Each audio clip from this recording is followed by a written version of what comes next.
In today's video, I'm going to teach you how to get a report of Cost Center in Zoho Books. To get started, go ahead and open your Zoho Books account and make sure you're logged in. Once you're inside the dashboard, take a moment to get familiar with the main menu if needed. This will make the reporting process much easier, especially if you're still new to the platform. From there, click on Reports.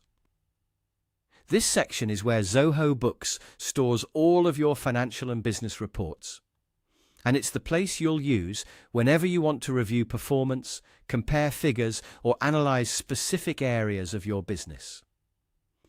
If you're looking for cost center information, reports are the best starting point because they allow you to break down data in a more organized and useful way.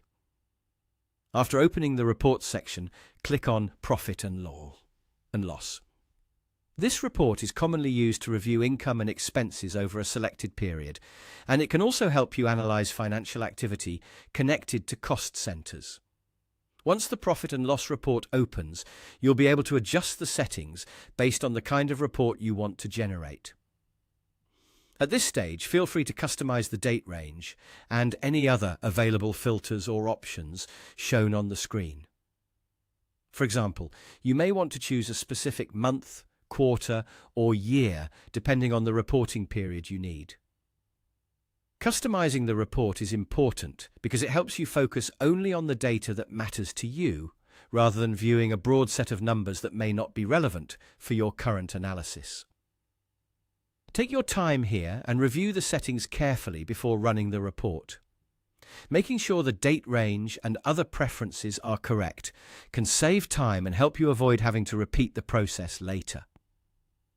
If your goal is to review cost center related financial performance, this step is especially useful for narrowing down the information into a clearer and more practical view. Once you're done with the customizations, click Run Report. Zoho Books will then generate the Profit and Loss report based on the filters and date range you selected.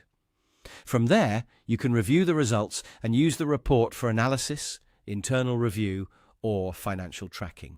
And that's how you get a report of Cost Center in Zoho Books. As always, double-check your selected filters before finalizing the report, so your numbers reflect exactly what you need.